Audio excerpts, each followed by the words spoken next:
वो साइड से भैया लोग खड़े हैं ना, वो सब सामने आ जाए।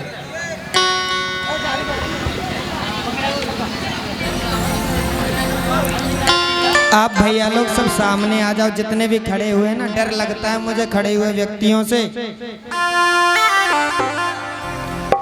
सब लोग बैठ जाओ, बड़ी मीठी मीठी प्यारी प्यारी कथा सुनाएंगे।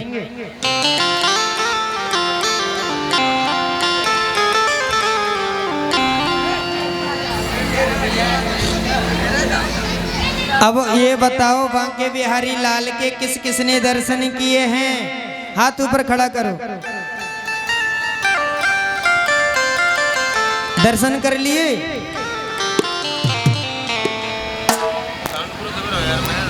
कर लिए ना? अच्छो लागो। ठाकुर जी कहाँ गए थे? आप कथा को मत भूल जाना, मैं आपको आगे की कथा तक ले जा रहा हूँ। पहले कथा को मत भूलना। भगवान अपनी द्वारिका में हैं और अर्जुन आज आ गए हैं। कहाँ पर? हस्तिनापुर में। इस कथा को यहीं आप याद रखना, आपसे पूछी जाएगी अभी। पर आपको ये बता दिया जाए, पितामह भीष्म को वरदान कैसे मिला। देखो कथा तो आप सब लोग जानते हो। आप ये भी जानते हो रावण को किसने मारा, कंस को किसने मारा। कथाएं सुनने का ये फायदा या ये मतलब मत समझो कि हमने सुनी सुनाई सुनी है। कुछ नया सुनो।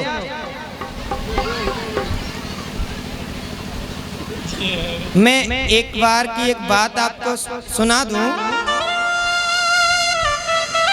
एक राजा थे, बड़े ध्यान से सुनना, कथा बड़ी प्यारी है।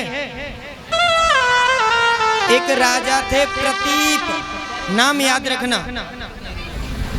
राजा थे प्रतीप, बड़े तेजस्वी प्रतापी थे राजा। विवाह नहीं हुआ था। विवाह नहीं हुआ तो गंगा जी के तट पर जाकर के भजन करने लगे।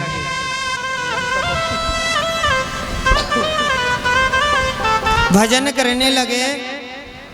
इतना भजन किया कि स्वयं गंगा मैया प्रकट होकर के आ गई और कहने लगी, मैं आपके सुंदरता पर प्रभावित हूँ, इसलिए आप मुझसे शादी कर लो। और दाहिनी जंगा पर जाकर के बैठ गई। कहाँ बेटी? दाहिनी जंगा पर। दाहिनी जंगा पर जैसे ही बैठी तो प्रतीप महाराज ने कहा, देखो देवी, आपने वचन जो बोला वह सत्य है, सही है, पर आपने एक गलती कर दी। आप उल्टी दिशा में बैठ गईं, आप दाहिनी दिशा में बैठ गईं। यह तो पुत्र की या पुत्र की वधू उसकी जंगा है, तो इसलिए मैं तुम्हें पत्नी रूप में स्वीकार नहीं करूंगा, क्योंकि पत्नी को तो पामांगी होना चाहिए। गंगा मैया वहां से चली गई। फिर और तप किया, भजन किया, तो फलस्वरूप उन्हें एक पुत्र प्राप्त हुआ, जिसका नाम है शांतनु। शांतनु किसके पुत्र हैं? अभी नाम आपको बताया था ना मैंने। क्या नाम है उनका? प्रतीप। का नहीं है, पा है, प्रतीप। कथाएं तो बहुत हैं। शांतनु पुत्र हुए। शांतनु से कहा उनके पिताजी ने, तुम्हारी तो ये समझो शादी मैंने पक्की कर दी है, लड़की भी बहुत सुंदर है, इसीलिए इसी गंगा के तट पर तुम भी भजन करो। महाराज शांतनु ने भजन किया। गंगा मैया प्रकट होकर के आई।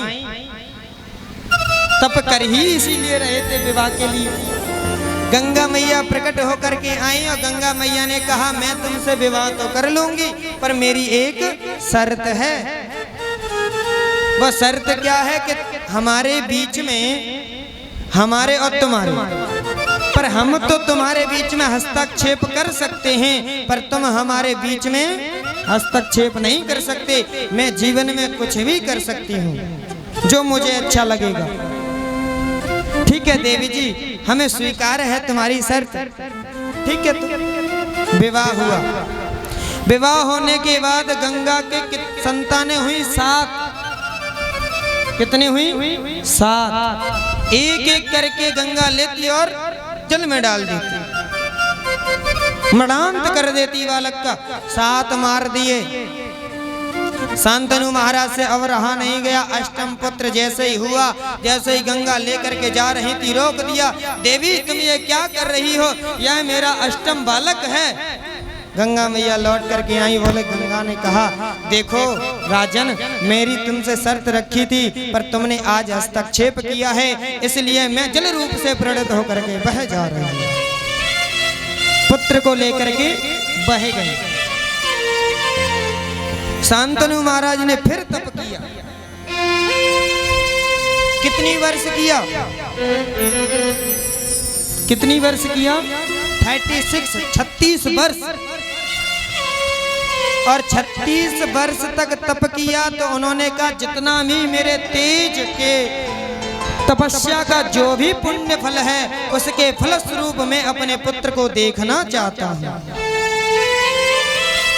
आज गंगा माँ प्रकट हो गई है पुत्र को लेकर के, और कहा, यह तुम्हारा पुत्र है, इसका नाम देवव्रत है। अब इसे मैं अपने साथ नहीं ले जाऊंगी। देवव्रत को दे दिया। राजा शांतनु के साथ रहने लगे। अब इन्हीं देवव्रत किसके? शांतनु। अब शांतनु का विवाह नहीं हुआ तो एक बार क्या हुआ, राजा को शौक होता है किसका? शिकार खेलने का। पर एक दिन क्या देखा, राजा शिकार खेलने गए और एक राजा और था, वह भी शिकार खेलने गया। मंत्री के द्वारा बताया गया कि उन दूसरे राजा की पत्नी रजस्वला स्वरूप में आ चुकी है, रज के रूप में आ चुकी है। इसीलिए मंत्री द्वारा सूचना भेजी गई उन राजा के पास।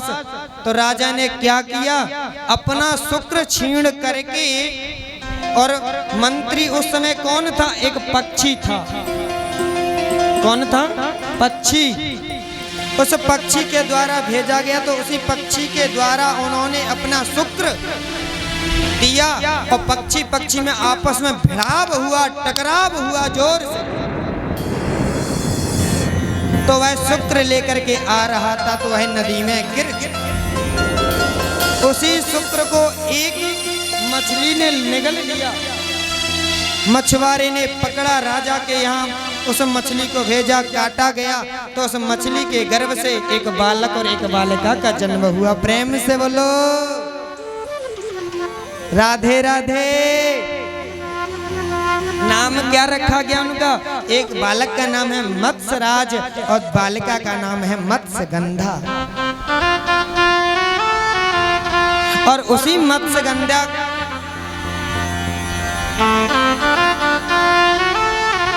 का विवाह आज शांतनु के साथ में हुआ।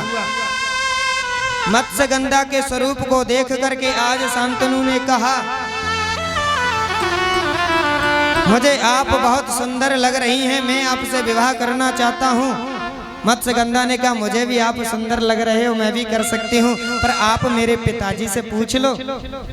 पिताजी ने आकर के कहा, देखो हम तुम्हारे साथ विवाह जब ही करेंगे, तब तुम्हें हमें एक बात बता दो, मेरी बालिका के गर्भ से जो बालक होगा उसे ही उत्तराधिकारी बनाना पड़ेगा, क्योंकि तुम्हारे पास पहले से ही एक पुत्र है। राजा शांतनु ने कहा, ऐसा नहीं हो सकता। मंत्रियों के द्वारा आज लौट करके आए। शांतनु महाराज उदास हैं, मुख कांतिहीन है। देवव्रत महाराज को पता चला पिताजी उदास हैं, किस बात पर? मंत्रियों के द्वारा आज पता चला।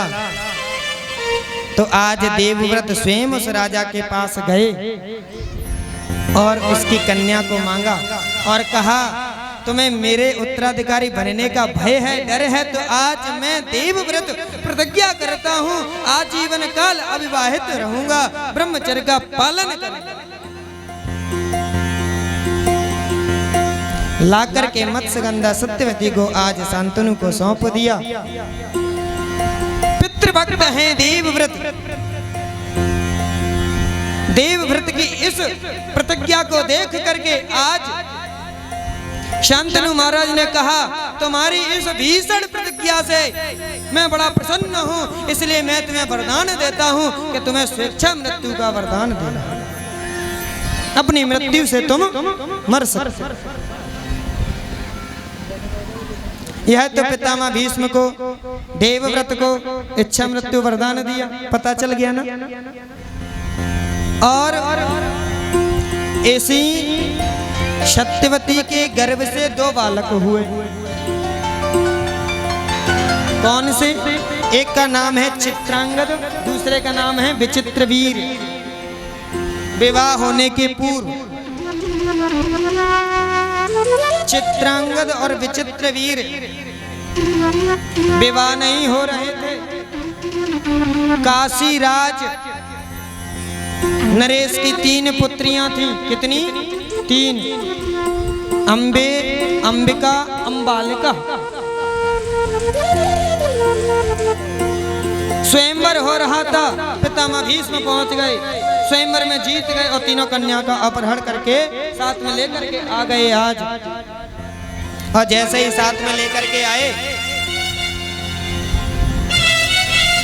तो अंबा ने क्या कहा, देखो राजन, मैं तो अपना तन और मन और धन सब कुछ एक राजा को दे चुकी हूँ, मैं उससे प्रेम करती हूँ। जिस राजा का नाम क्या है जानते हो? क्या नाम है उस राजा का? राजा का नाम है साल्व। पितामह भीष्म ने कहा, मैं तुम्हें साल्व के यहाँ पहुंचा दूंगा। और जैसे ही साल्व के यहाँ पहुंची अंबा, तो साल्व ने अस्वीकार कर दिया कि मैं तुम्हें स्वीकार नहीं करूंगा। तो वही अंबा आज जाकर के जंगल में भजन करने लगी। अब कितनी कन्याएं बची? 2, अंबिका और अंबालिका। एक का विवाह चित्रांगद, एक का विवाह विचित्रवीर से कर दिया गया। पर कुछ ही समय बाद विषय भोग करते करते करते करते दोनों की मृत्यु हो गई। संतान कोई उत्पन्न नहीं हुई। आज सत्यवती ने कहा पितामह भीष्म ने, बेटा पुत्र वंश विनाश की ओर जा रहा है, कुछ तो तुम ही करो, तुम ही इन दोनों से विवाह कर लो। पितामह भीष्म ने कहा, माँ मैं तो ब्रह्मचर्य हूँ, ब्रह्मचारी हूँ, प्रतिज्ञा कर चुका हूँ, मैं आजीवन काल विवाह नहीं करूंगा। अब क्या किया जाए? तो अपना पूर्व से याद आ गया, पुत्र वेदव्यास जी महाराज। माँ जब भी दुख कष्ट आए, दुख आए तो मुझे याद कर लेना। वेदव्यास जी को याद किया। वेदव्यास जी महाराज आए और कहा, माँ क्या बात है, आप मुझे बताओ। बेटा बात तो कोई नहीं है, घर में 2-2 बहुएं हैं पर संतान नहीं है। तो आज वेदव्यास जी महाराज ने कहा, मेरे सामने अपनी बहुओं को भेज देना और मैं दृष्टि से देख करके ही वह गर्भवती हो जाएंगी। आज अंबिका को भेजा गया।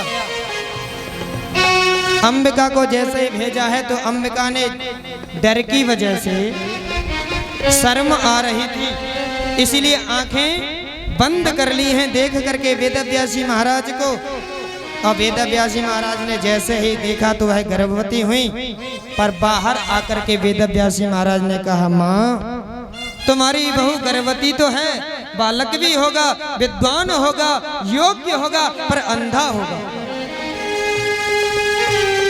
और उसी बालक का नाम पड़ा धृतराष्ट्र। प्रेम से बोलो, कथा समझ में आ रही है? आ रही है। किस किस की ना आ रही है? हाथ ऊपर खड़ा करना। तो सामने भैया लोगों को समझ में नहीं आ रही क्या? हाथ ऊपर खड़ा करो, समझ में आ रही हो तो। आ रही है ना? धृतराष्ट्र का जन्म इस प्रकार से हुआ। दूसरी बहू अंबालिका को भेजा गया तो अंबालिका तो थर थर कांप रही थी, डर की वजह से पीली पड़ गई है। देख करके वेद व्यास जी के मुख के तेज कमल ओज को सहन नहीं कर सकी, पीली पड़ गई है। आज वेद व्यास जी महाराज ने नजर उठा करके देखा है तो वह गर्भवती हो गई। और आज वेद व्यास जी ने आकर के कहा, महा यह भी गर्भवती हो गई, पर एक बात हो गई कि क्या? यह तो बालक जन्म लेते ही बीमारी से पैदा होगा, इसे तो पांडु रोग होगा।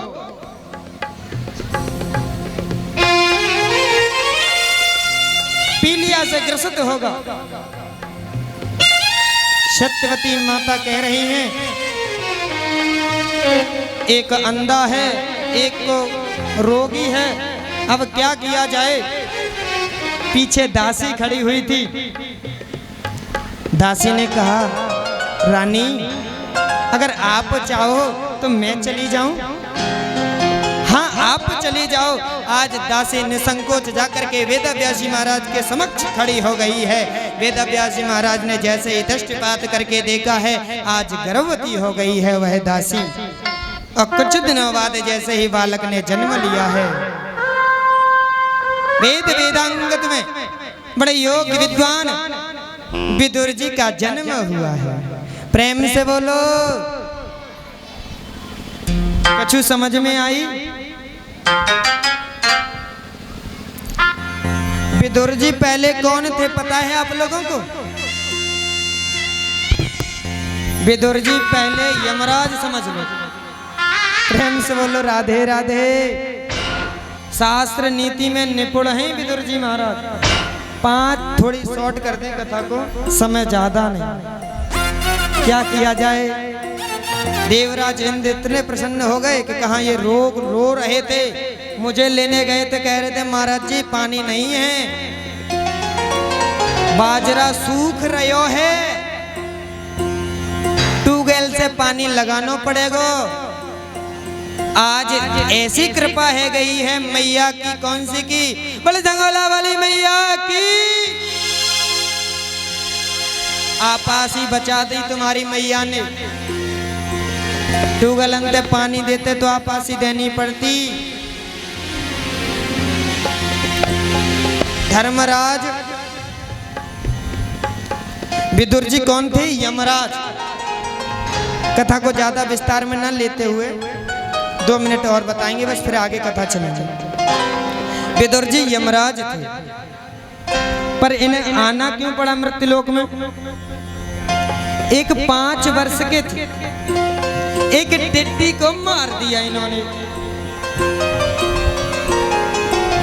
टिड्डी को मार दिया तो इन्हें फांसी पे चढ़ाया जा रहा था, तो कहा मैं 5 वर्ष का मैंने क्या कर दिया? यमराज खाता लिखता है ना, मैं 5 वर्ष का मैंने क्या कर दिया, तुम मुझे फांसी पे चढ़ा दे रहे हो, झूठी मुझे सजा दिया जा रही है।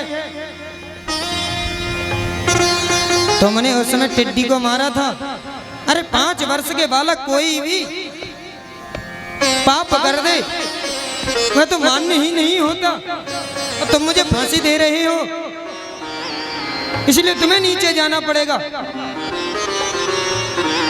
तो वही धर्मराज हैं विदुर जी महाराज। प्रेम से बोलो राधे राधे। अब आगे चले कथा में। समझ में आ गई आप लोगों के? आ गई प्रधान जी? आ गई? बस आपके आने चाहिए। वो सामने बैठे हुए हमारे ब्लॉक प्रमुख जी महाराज। कथा समझ में आ रही है तो ताली तो बजा दो।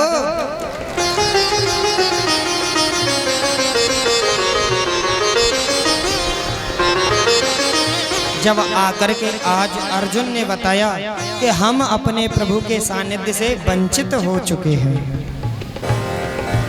यहीं पे तो तीखा वंचित हो चुके हैं, अब किससे सहा जाए? माता कुंती ने सुना अपना शरीर पांच भौतिक देह शरीर त्याग दिया।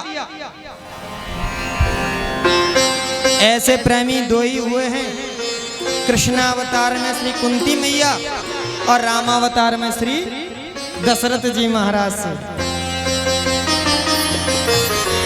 पुत्र का वियोग नहीं सहा गया उधर। आज उधर सोनकाद 88,000 ऋषियों ने श्री सूत जी से महाराज से प्रश्न कर दिया, उस बालक का क्या हुआ जिसकी प्रभु ने रक्षा की? जन्म सकुशल से हुआ उनका, बड़े हुए हैं, सत्ता का भार सौंप करके चले गए,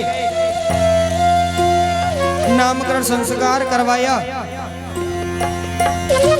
नाम रख दिया परीक्षित। अब परीक्षित का सब अर्थ क्या होता है? परितः इच्छता परीक्षिता। पहले नाम तो विद्वानों ने रखा विष्णु रातः, विष्णुना रातः दत्ता इत विष्णु रातः। पर यह बालक तो टुकर टुकर करके देखता है, जिसकी गोदी में जाता है क्या ये वही है जिसने मेरे प्राण बचाए थे? इसलिए इस बालक का नाम परीक्षित रख दिया। सत्ता का भार सौंप करके आज हिमालय की यात्रा को चले गए हैं। इधर आज परीक्षित महाराज ने अपनी प्रजा का पालन करने के लिए, भ्रमण करने के लिए जैसे ही गए तो उन्होंने एक दृश्य देखा। एक गाय और बछड़े के संवाद को सुना।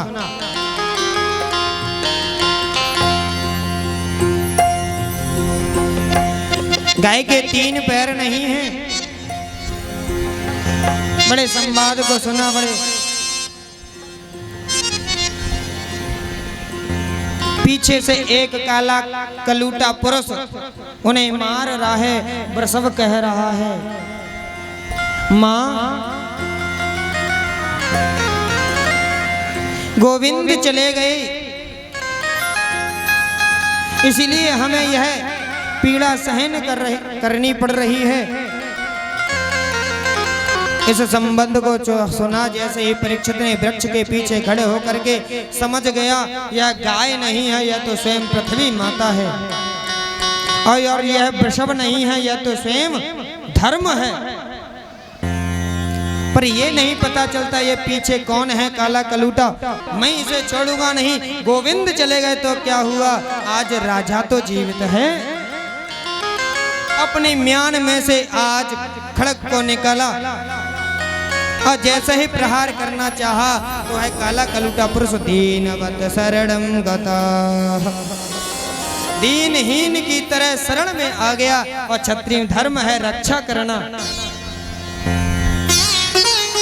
पूछ दिया तुम्हारा परिचय क्या है, तुम्हारा नाम क्या है?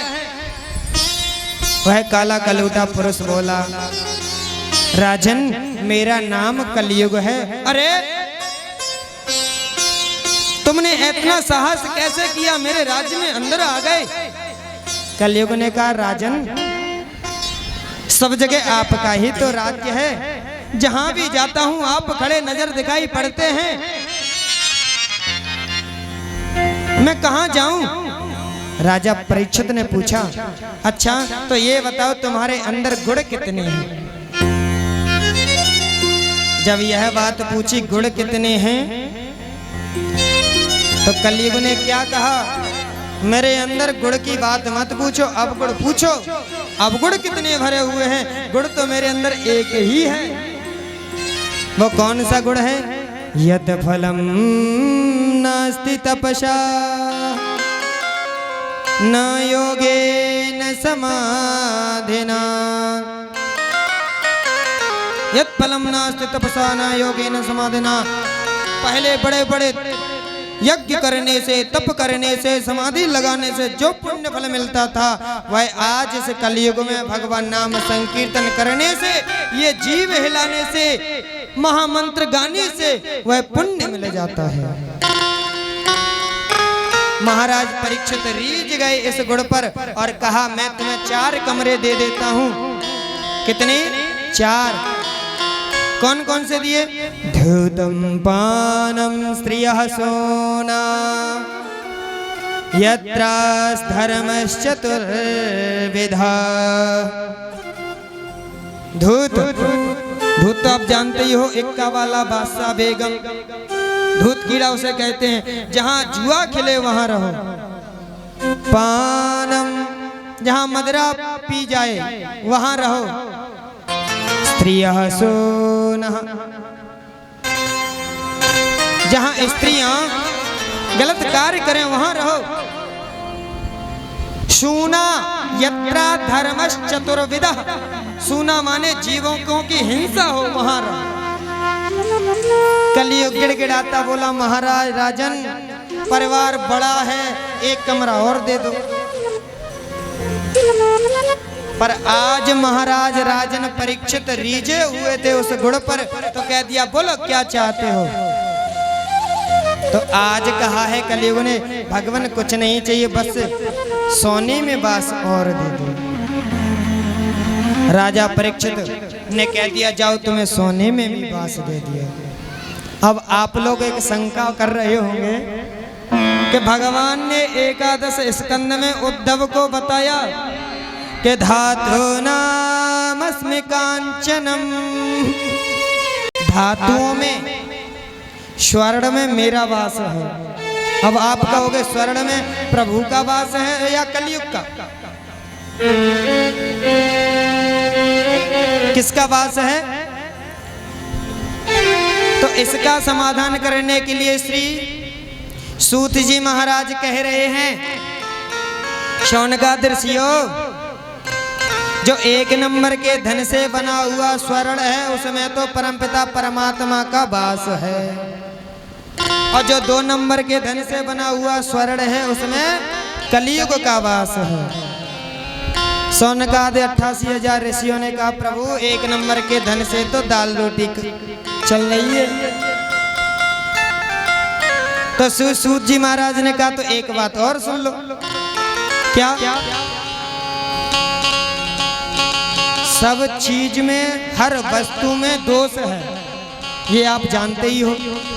अन्न में भी दोष है, वस्त्र में भी दोष है, इसीलिए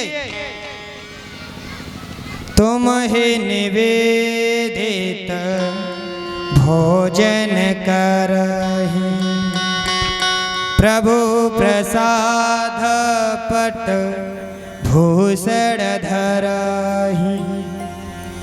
भोजन में भी दोष है तो उसे बिना दोष के करना है तो भोग लगा दो ठाकुर जी को, पर उसके बाद में आप भोजन नहीं कर रहे, प्रसादी पा रहे हो। प्रेम से बोलो राधे राधे। वस्त्र में दोष है, ठाकुर जी को पहना दो, लो ठाकुर जी आप पहन लो, फिर उसके बाद में हम पहन लेंगे, दोष खत्म हो गया। पट्टभूषण धरहि, आभूषण नए बनवा करके लाओ, 2 नंबर के से लाओ, पर ठाकुर जी को पहना दो। पर नहीं, गड़बड़ आ जाएगा सिस्टम, कहीं बाई चांस लेके चले गए तो। ठाकुर जी खाते नहीं है तब भोग काय को लगे, पतो है तुम्हें 4 चिनौरी को अगर खाने लग जाए ना, जब 4 चिनौरी को भोग लगे तो मैया लोग गारी कितनी देवे पतो ही ना, सुने ही ना। कब इतने गरीब वाले दिन छोड़ करके अमीर वाले दिन देखेंगे, कब गाड़ी आएगी, कब कोठी बनेगी, हमारे घर ताई कछु ना आए।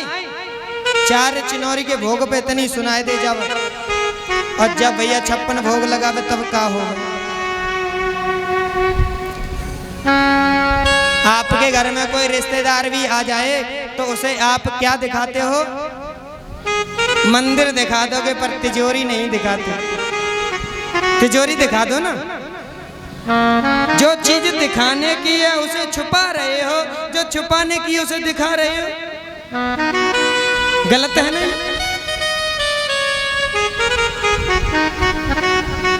जैसे उदाहरण तौर में व्यक्ति को अपने पुण्य छुपाने चाहिए, पाप बताने चाहिए।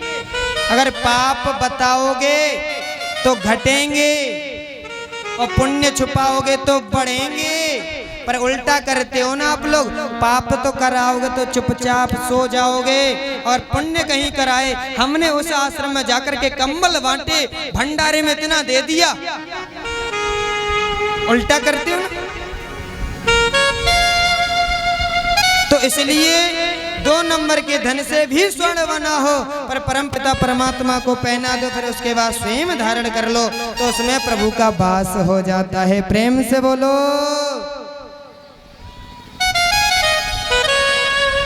पांचों कमरे में आज कलयुग रहने लगा, पर कुछ दिनों बाद आज मंत्रियों के साथ में राजा शिकार खेलने गए हैं। परीक्षित महाराज जंगल में जैसे ही भ्रमण कर करके थक गए हैं, प्यास से पीड़ित हैं, व्याकुल हो रहे हैं।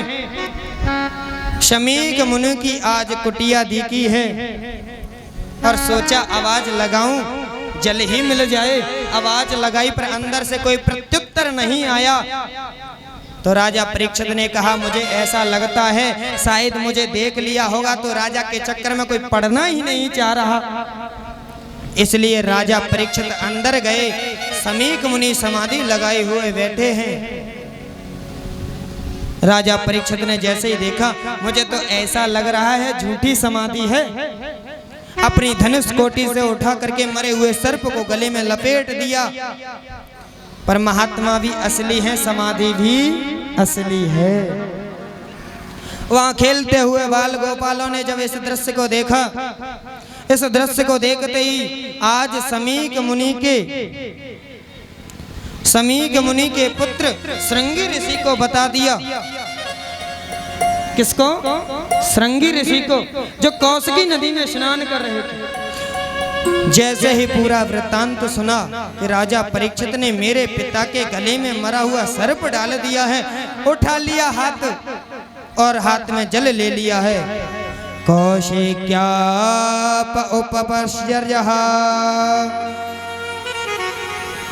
कौशिकी नदी में से जल लेकर के श्राप दे दिया, जिस सर्प के द्वारा मेरे पिता की मृत्यु आपने अपमान किया है, उसी सर्प के द्वारा आज तुम्हें, आज से 7वें दिन सर्प दंश से तुम्हारी मृत्यु होगी। इति लंघित मर्यादम तक्षकः सप्तमे हनि। सप्तमे हनि, 7वें दिवस तुम्हारी मृत्यु हो जाएगी। कुलांघारम, आज तुमने अपने कुल को दूषित कर दिया। तुम्हारे पूर्वजों ने संतों की चरण रज को मस्तक पर लगाया, पर तुमने आज मरा हुआ सर्प गले में डाल दिया।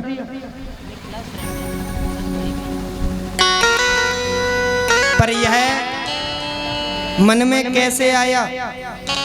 क्योंकि स्वर्ण का मुकुट पहन करके गए थे राजन परीक्षित, और सोने में किसका वास है? कलयुग का। 1 नंबर का नहीं था वो मुकुट, 2 नंबर का था। पता है किसका मुकुट था वो? पता है आप लोगों को? वो मुकुट था, कौन कौन जानना चाहता है? हाथ ऊपर खड़ा करो। किस किस को पता है? पहले आप ऊपर हाथ खड़ा करो। वो है मुकुट जरासंध का था। प्रेम से बोलो। जरासंध का मुकुट था। जब उसे परास्त करके तभी तो लाए, उसी मुकुट को पहन करके गए थे। इसलिए यह पाप मन में आ गया, और जैसे ही मुकुट उतारा है तो वह सब दृश्य घूमने लगा है आज दिमाग में। मैंने ये क्या कर दिया? अब मैं इस देह से राज्य नहीं करूंगा। रथ को छोड़ दिया, मंत्रियों को छोड़ दिया, पैरों में से खड़ाऊ निकाल दी हैं, राजसी वस्त्र त्याग दिए हैं, चल दिए हैं गंगा तट पर।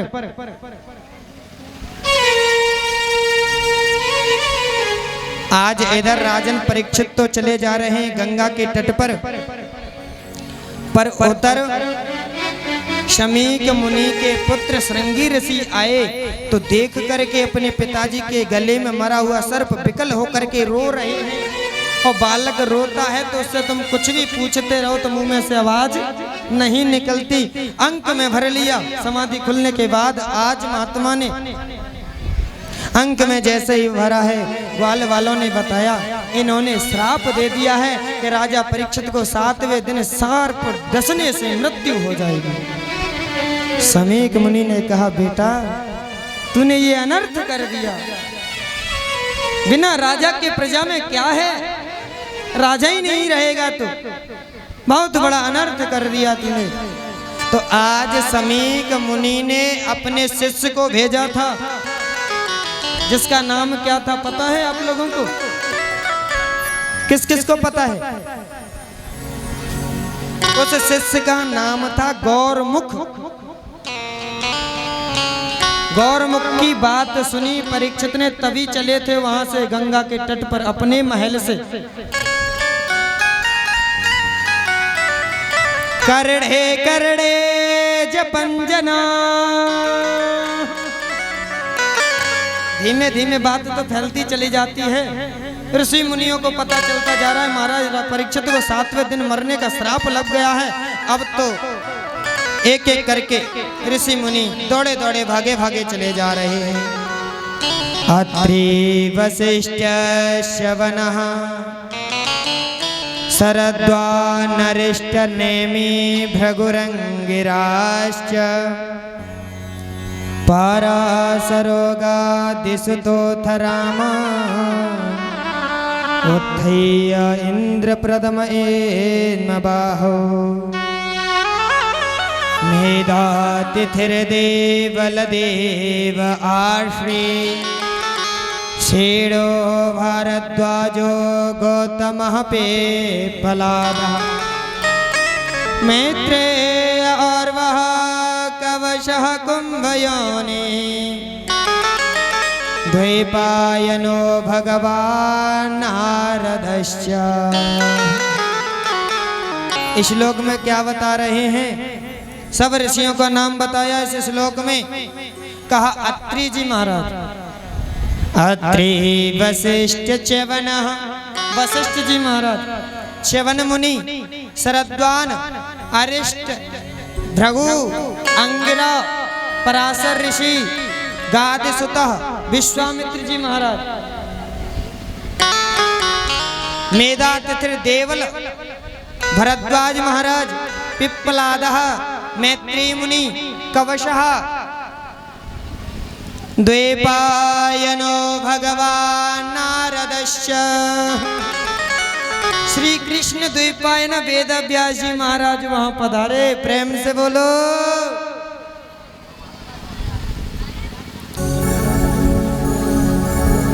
एक एक हजार वर्ष वाले उम्र के नहीं है ये, 10-10 हजार उम्र के हैं। श्री सुखदेव जी महाराज भी आए थे, पर अभी नहीं आए, पहले समझो।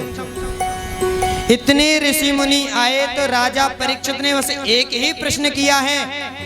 कौन सा? किं म्रियमाणस्य किं कर्तव्यम्। महाराज, मरण धर्मा प्राणी को क्या करना चाहिए? मरने वाले प्राणी को क्या करना चाहिए और क्या नहीं करना चाहिए, बस इतना बता दो। जब इतना पूछा तो एक दूसरे के मुंह की तरफ देख रहे हैं वह ऋषि मुनि, कोई उत्तर नहीं दे रहा। पर आज इतने में ही क्या हुआ कि तत्रा भवद भगवान व्यासपुत्रो यत्रेच्छया गामटमानो नपेक्ष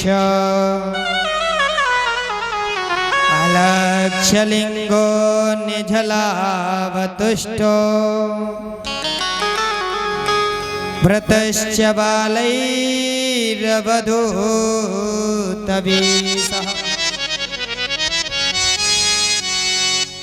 तत्रा भवद भगवान व्यासपुत्रो। व्यासपुत्र कौन? व्यासपुत्र कौन है? श्री सुखदेव भगवान। तत्रा भवद भगवान, भगवान के स्वरूप में आज श्री वेदव्यासी महाराज के पुत्र श्री सुखदेव भगवान भगवान का स्वरूप क्यों कहा यहाँ पे? मैं नहीं कह रहा, श्लोक कह रहा है। तत्रा भवद भगवान व्यास पुत्रो, भगवान इसीलिए कहा है भक्त की रक्षा करने के लिए किसी न किसी के बहाने परमपिता परमात्मा ही आता है। कैसे आता है? पहले स्वयं परमपिता परमात्मा ने अंगुष्ठ रूप धारण किया और गर्भ में उस नन्हे से शिशु परीक्षित की रक्षा की। आज स्वयं नहीं आ सकता तो दूसरे के द्वारा बाघ वज्र, वो तो कटु शब्द बोले थे उस ऋषि पुत्र ने, पर आज अपने बचनों के द्वारा ही इस मृत्यु भय से मुक्त कराएंगे। प्रेम से बोलो राधे राधे। आपको कथा अच्छी नहीं लग रही? बार बार बोलना पड़ता है आपको। प्रेम से बोलो राधे राधे। देखो आप लोगों का ही फायदा है इसमें। कथा याद रखना, कथा मत भूल जाना, कहाँ छोड़ी। आप लोगों का फायदा क्या है? ताली बजाने से क्या होता है पता है आप लोगों को? एक नई बीमारी होती है, वो बीमारी जाती है। कैसे? आपने देखा होगा तो अब एक नए डॉक्टर आने लगे हैं, वो इनमें पॉइंट देखते हैं कहाँ से कौन सी नस दब रही है, हाथों में वही पॉइंट दबाते हैं तो ठीक हो जाता है। सिर दर्द हो, फीवर हो जाता है ना, वही ठीक होता है ना। तो ताली बजाने से न जाने कौन सा पॉइंट तुम्हारा दब जाए और कौन से तुम्हारे अंदर के रोग भाग जाएं। प्रेम से बोलो। और से हाथों को ऊपर करने की मैं बोलता हूँ, मैं अपने लिए नहीं बोलता, तुम्हारे लिए बोलता हूँ। और मेरा ये पक्का प्रॉमिस है, आपसे वादा है, 8 तारीख के बाद मैं आपसे कुछ कहूंगा भी नहीं। आप हाथ खड़े ऐसे करोगे, इसका मतलब क्या होता है पता है? किस किस को पता है बताओ? इसका मतलब होता है आत्मसमर्पण। हे प्रभु जैसो तैसो, हे हरि में जैसो तैसो तेरो। हे नाथ मैं आपको कभी भूलूं नहीं। जब पुलिस आपको अरेस्ट करने आएगी, पकड़ने आएगी तो क्या कहती है? हैंड्स अप, हाथ ऊपर खड़े। ऐसे ही तो कर लेते हो। तो परमपिता परमात्मा को पुकारने के लिए ऐसे हाथ ऊपर खड़े कर। एक भाव। दूसरा भाव, जो हाथ ऊपर खड़े नहीं करते हैं और जो पड़ोसी कर लेता है तो उसके सारे जीवन के जितने भी पाप होते हैं, और जो ऊपर हाथ नहीं करता उसकी खोपड़ी पे जाकर के बैठ जाते हैं। प्रेम से बोलो।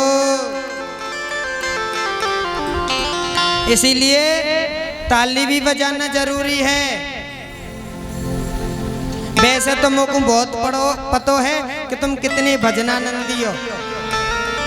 ये मैया बैठी है ना, कैसी देखो प्यारी प्यारी मूर्त की हैं, कितनी सुंदर सुंदर मैया हैं। पर घर पे जाके कहा कहें ससुर तो 1.5 हाथ को आगे घूंघट है, आजा दारी के तेरे ही सर पे हड़िया फोड़ूंगी।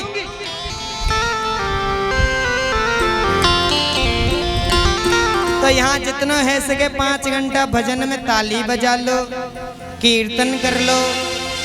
किसी ने गाया है बहुत सुंदर, जल जाए पापनी हर नाम के बिना, जल जाए यह जुआ जिस जुआ से हरि का नाम नहीं भज सकते। अभी आगे आएगा ना, तब बताएंगे आपको।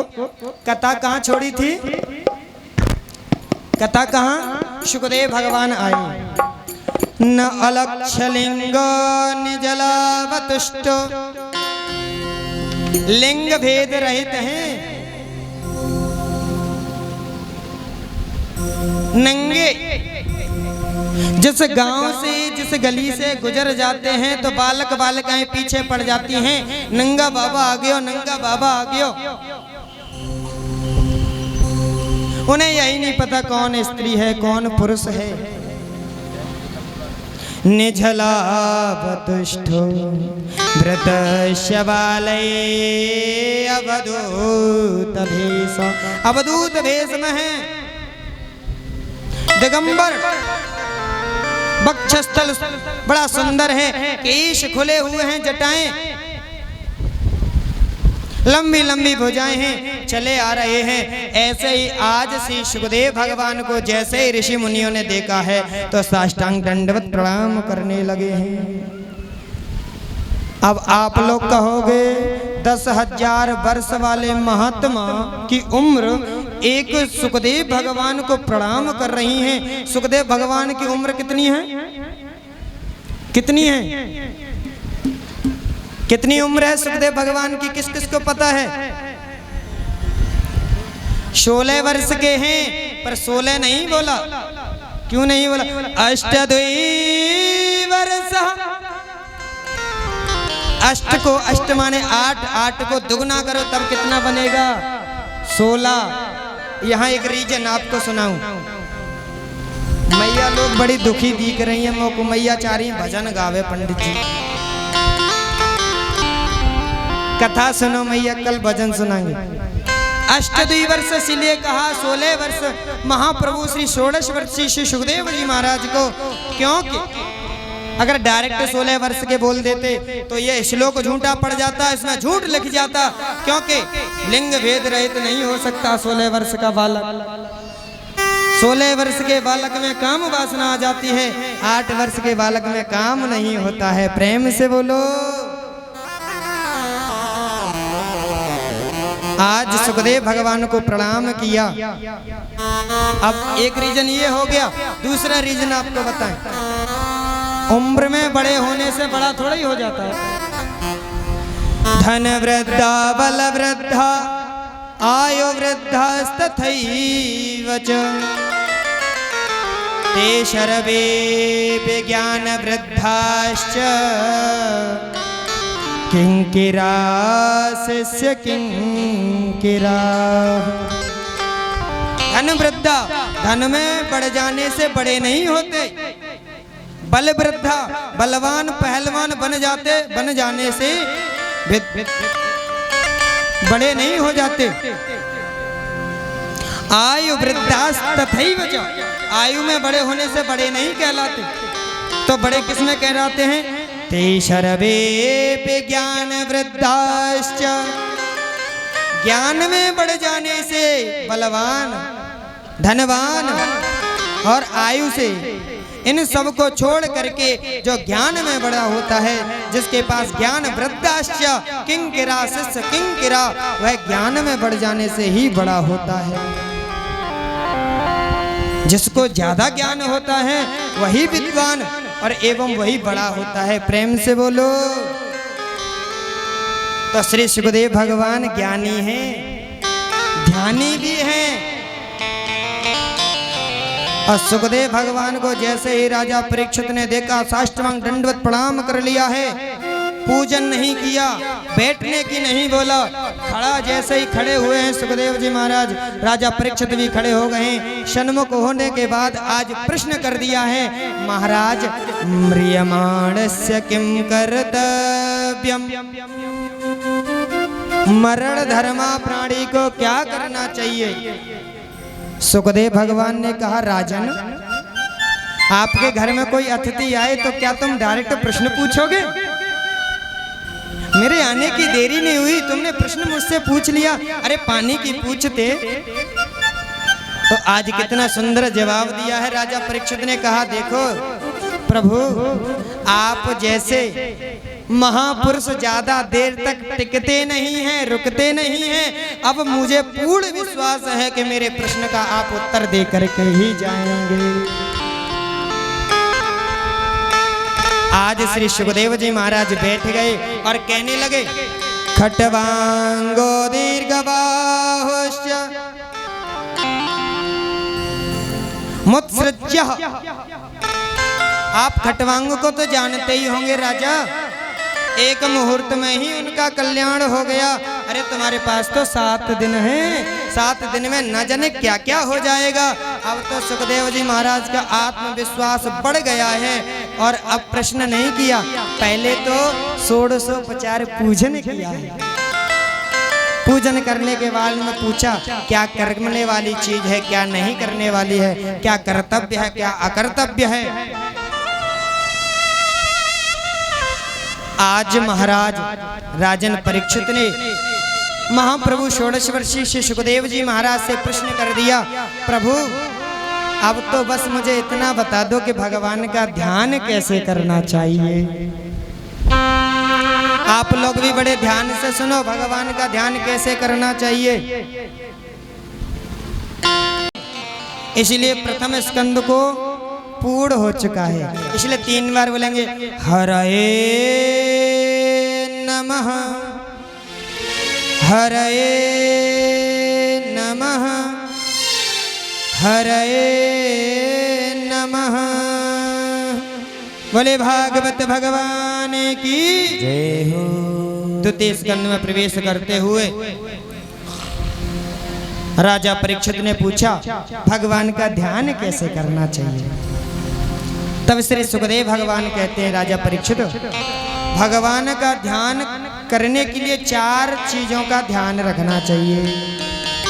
जितासनो जित श्वासो जित संगो जितेन्द्रिय स्थूले भगवतो रूपे मनः संधारये धिया। जितासनो, भगवान का ध्यान करने के लिए पहले तो जितासन बनो। जो कोई भी आसन तुम्हें अच्छा लगे, सुंदर लगे, चाहे वह वज्रासन हो, चाहे वह सुखासन हो, चाहे वह पद्मासन हो,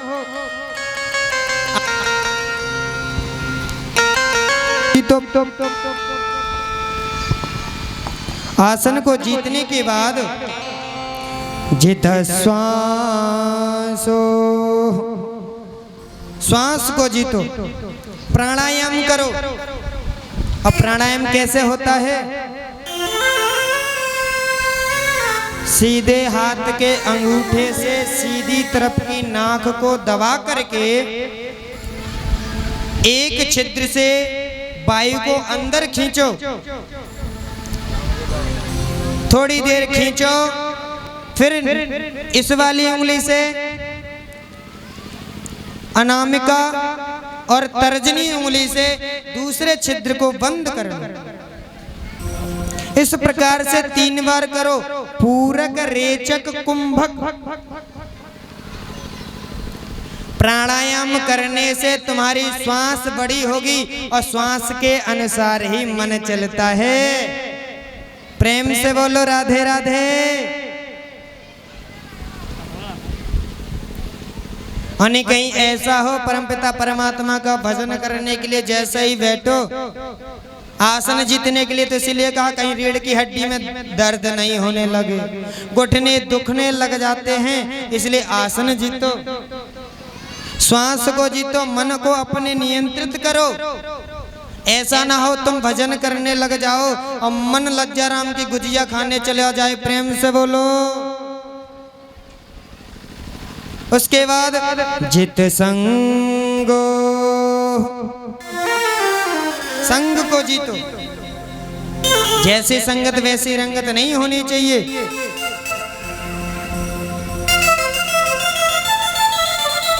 उसके बाद जितेन्द्रिय, इंद्रियों को जीत लो। इंद्रियों को 5 ज्ञानेन्द्रिय, 5 कर्मेंद्रिय, 1 मन, कितने हो गए? कितने हो गए? 11। यह 11 घोड़े हैं और यह 11 घोड़े कैसे चलें? इन 11 घोड़े के अनुसार हम नहीं चलें, हमारे अनुसार यह 11 घोड़े चले। जितेंद्रिय बन जाओ। नासिका कह रही है बढ़िया सुंदर सुंदर पकवान सूंघने का मन हो कर रहा है, नहीं, मन कह रहा है घूमने का मन कर रहा है, नहीं। हमारा जब हम कहेंगे तब 11 घोड़े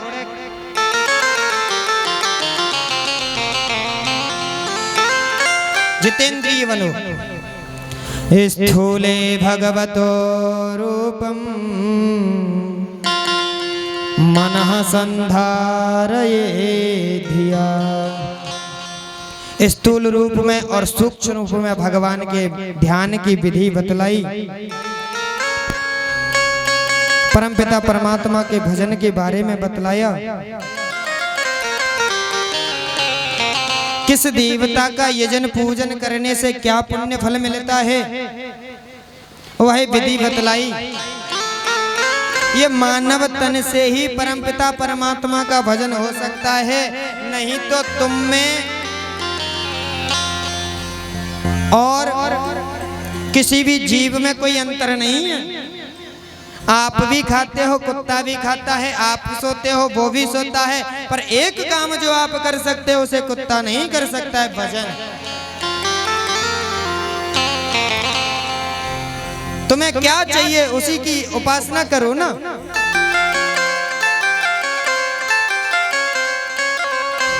देवी मायां तु श्री कामस तेजस कामो विभावसो। अगर माया चाहिए तो लक्ष्मी मैया की उपासना करो। अन्नाद्य कामस्त्वदितिः, अगर अन्न की कामना चाहते हो तो देवताओं की मां अदिति की उपासना करो। स्वर्ग कामोदिते सुता,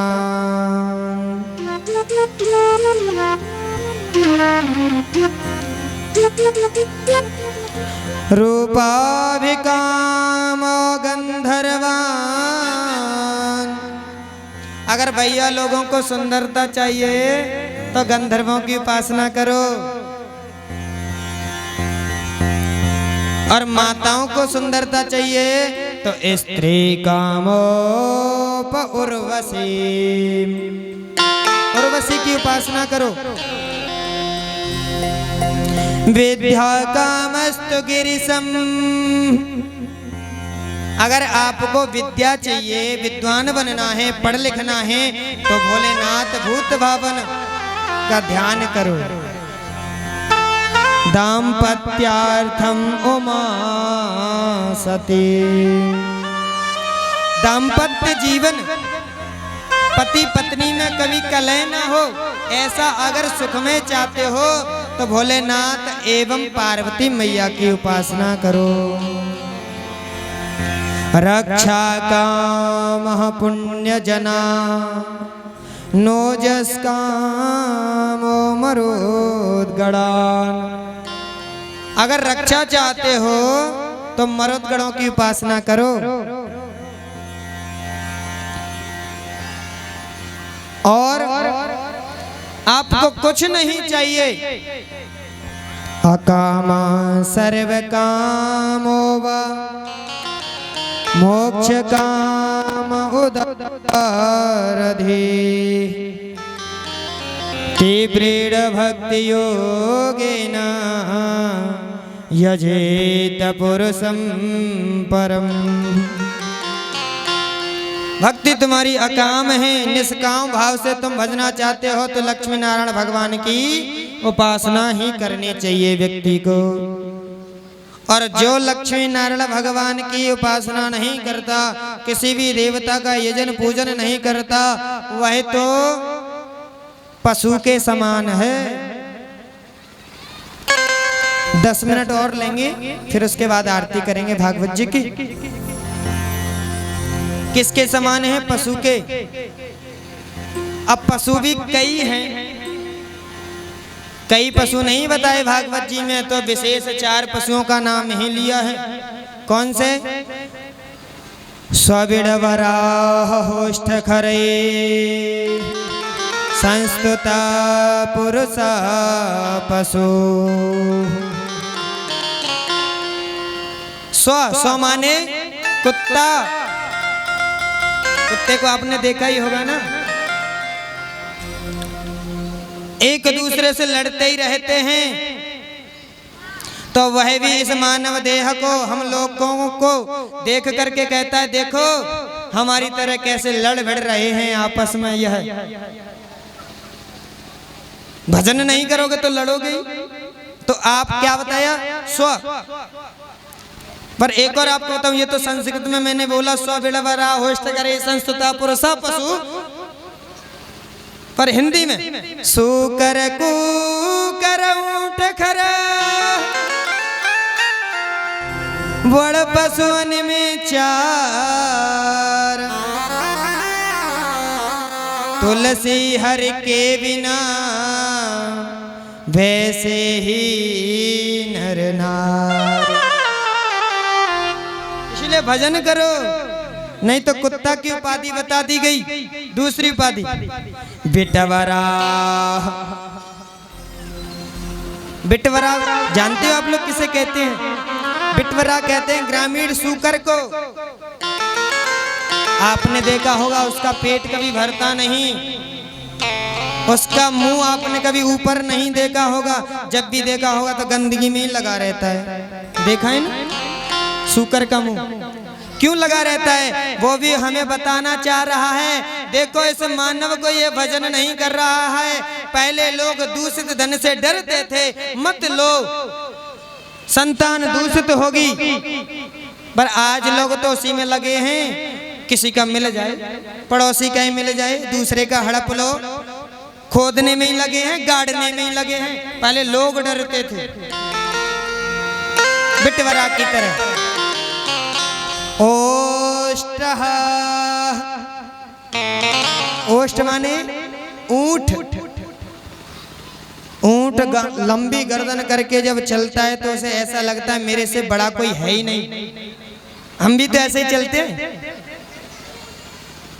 छोटा सा पद क्या मिल जाए अभिमान में ग्रसित हो जाते हैं, हमसे बड़ा कोई है ही नहीं, हम ही तो हैं सर्वे सर्वा, अभिमान आ जाता है। पर बड़े पहाड़ के नीचे ऊंट जाता है तो उसे नजर आ जाता है कि मेरे से तो ऊंचा तो ये भी है, कहीं ना कहीं तो फंस जाता ही है। ऊंट यह बताना चाह रहा है भजन करो नहीं। अब आप तो ये कहोगे कि महाराज जी बिल्कुल ही बना देंगे क्या पशु? नहीं, भजन करो। चौथा भी तो 3 हुए हैं, चौथा क्या है? खरही।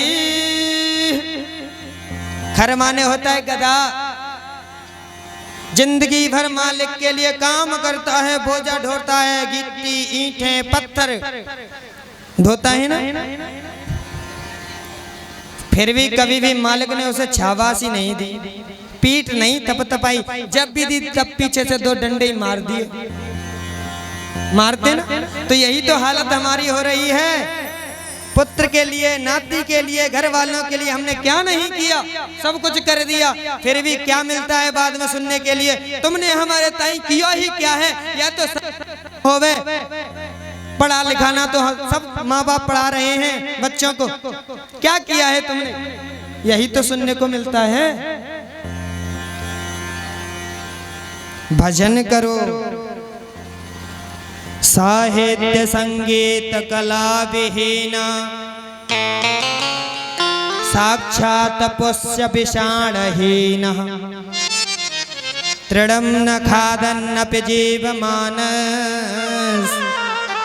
तद्भागदेयं परमं पशूनां। भर्तरी शतक का श्लोक बोला है मैंने अभी। जो साहित्य संगीत कला इन तीनों से भी विहीन हो जाए, साहित्य नहीं आती हो किसी को, कला नहीं आती हो किसी को, संगीत नहीं आता हो किसी को, साहित्य संगीत कला विहीन हो जाए तो वो क्या है? साक्षात पुष्प विषाणहीन, बिना पूछ के वह पशु है। कैसा है? तुम भोजन करते हो ना, तृणं न खादन्नपि जीवमानस। अरे पशु तो पत्ते खाते हैं, चारा खाते हैं, अपना जीवन यापन कर रहे हैं, पर आप तो अन्न खा करके अपना जीवन यापन कर रहे हैं। तृणं न खादन्नपि जीवमानस तद्भागदेयं परमं पशूनां, वह महान पशु के समान बताया गया।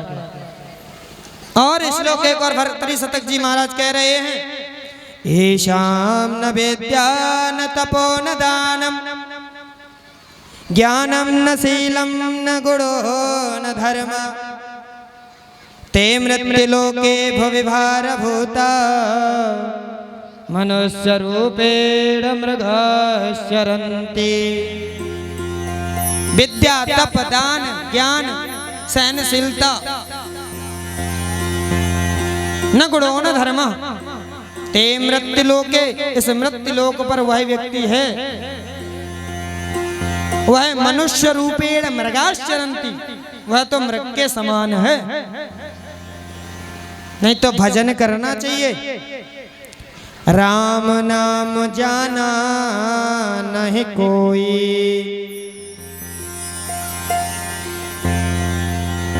जैसा पशुआ वैसा नरा। राम नाम नहीं जानते तो वैसा ही तो नर है, वैसा ही पशु है।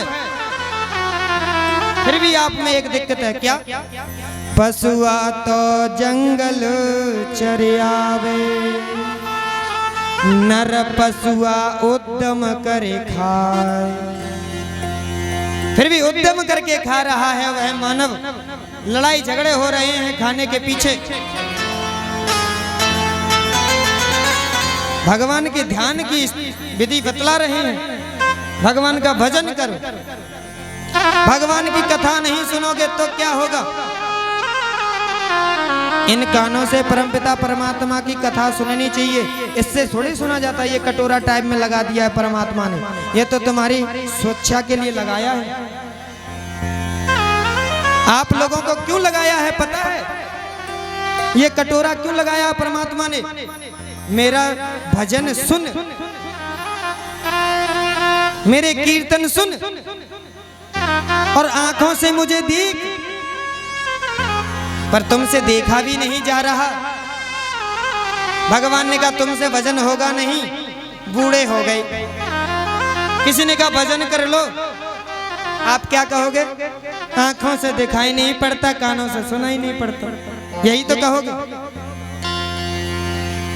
परमात्मा ने कहा जब आंखें स्वच्छ थी, अच्छी थी, तब तुमसे देखा नहीं गया। पर तुम भी कितने बड़े होशियार हो, कितने बड़े होशियार हो। बाजार में गए, चश्मा लगवा लेने आए। तो भगवान ने भी चल कहा कोई बात नहीं, तुम होशियार हो तो हम भी कम नहीं हैं। तुम चश्मा लगवा के आए हो तो मुझे देख ले। चश्मा रखने का स्टैंड बनाया है परमात्मा ने। प्रेम से बोलो राधे राधे। नहीं पता, इससे थोड़ी सुनाई पड़ता है। ये तो स्टैंड है चश्मा रखने के लिए। कानों से क्या कथा श्रवण की नहीं होती, मशीन लगवा ली। बुढ़ापे में अगर तुम्हें भजन करना है तो 3 बातों का ध्यान रखना।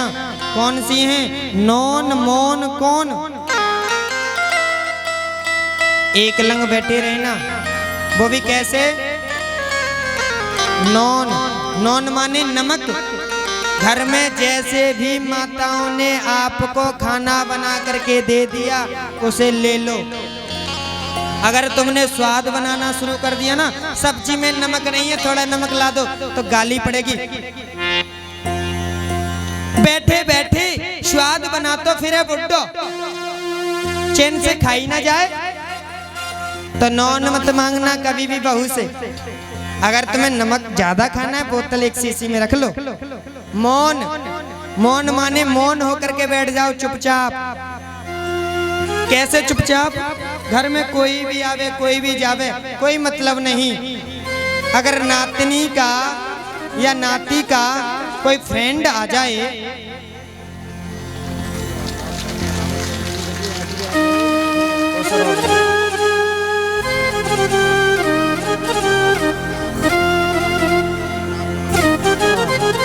भैया ने बड़ा सुंदर स्वागत किया है। नाम क्या है? रामदास। और कभी ना रहेंगे उदास। प्रेम से बोलो आगे। भैया ने बड़ा सुंदर स्वागत किया। आपको बुरा लग रहा है? नहीं लग रहा तो ताली बजा दो।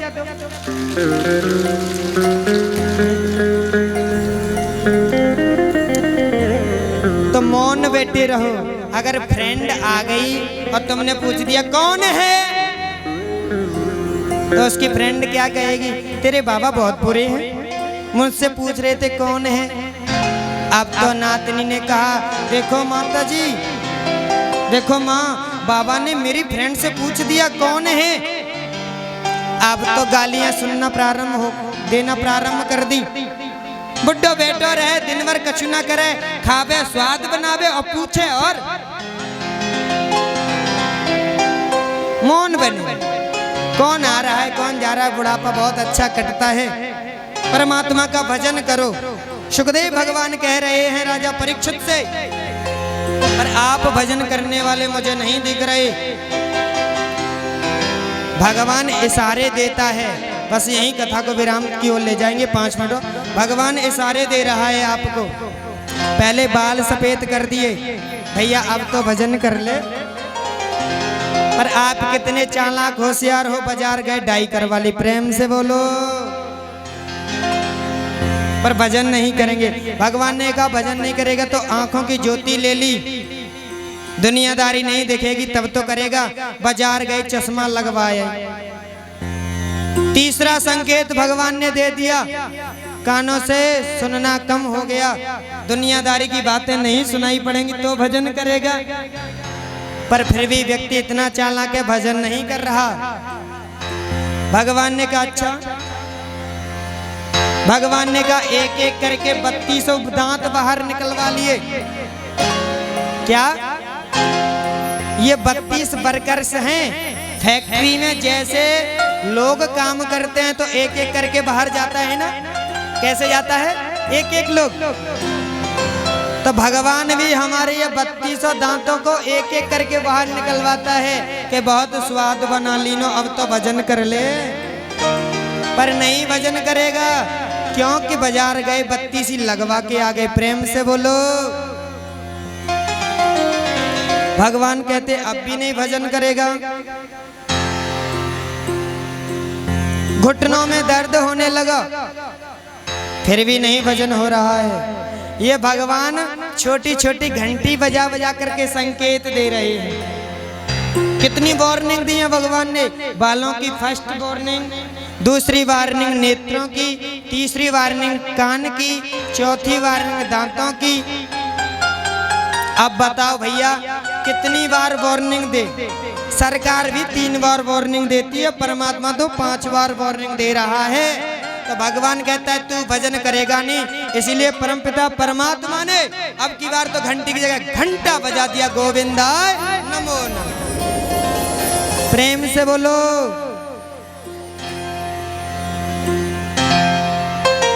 आज की कथा को यहीं हनुमान जी के चरणों में समर्पित करते हुए, कल की कथा में बड़ी सुंदर झांकी का दृश्य आप लोग देखेंगे, और शाम की समय, शाम की बेला में मयूर नृत्य का भी दर्शन करेंगे आप लोग। और आज की कथा हो नहीं पाई, देवराज इंद्र प्रसन्न हो गए ज्यादा, तो वर्षा जल वृष्टि कर देते हैं, है ना। और आपकी भी प्रॉब्लम है थोड़ी सी, तो आप लोग कल सुबह 11:30 बजे आए। मन में बसा कर तेरी मूर्ति, उतारूं मैं भगवान तेरी आरती। आज मन में बसा के तेरी मूर्ति, उतारूं मैं भगवान तेरी आरती। आज मन में बसा कर तेरी मूर्ति, उतारूं मैं भगवान तेरी आरती। आज मन में बसा के तेरी मूर्ति, उतारूं मैं भगवान तेरी आरती। तेरी आरती शाम तेरी आरती, तेरी आरती श्याम तेरी आरती। उतारूं मैं भगवान तेरी आरती। आज मन में बसा के तेरी मूर्ति, उतारूं मैं भगवान तेरी आरती।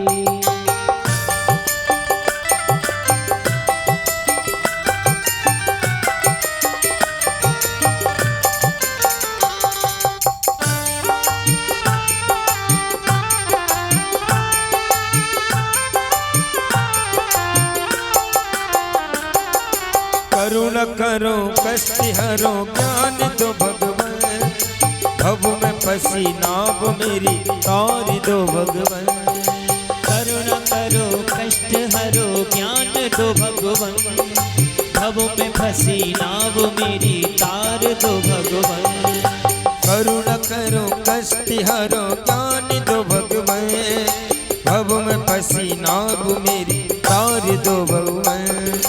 दर्द की दवा तुम्हारे पास है, दर्द की दवा तुम्हारे पास है, हो दर्द की दवा तुम्हारे पास है।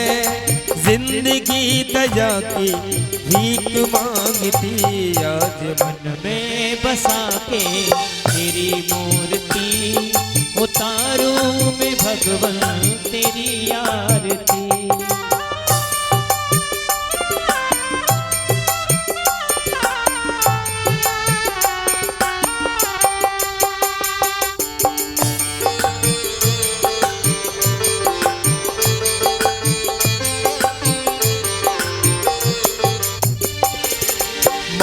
तुझसे क्या मैं यही सोचूं भगवन, जिंदगी जब तेरे नाम कर दिए अर्पण।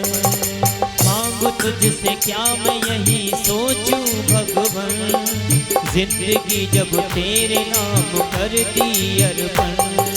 मांगू तुझसे क्या मैं यही सोच में भगवन, जिंदगी जब तेरे नाम कर दिए अर्पण।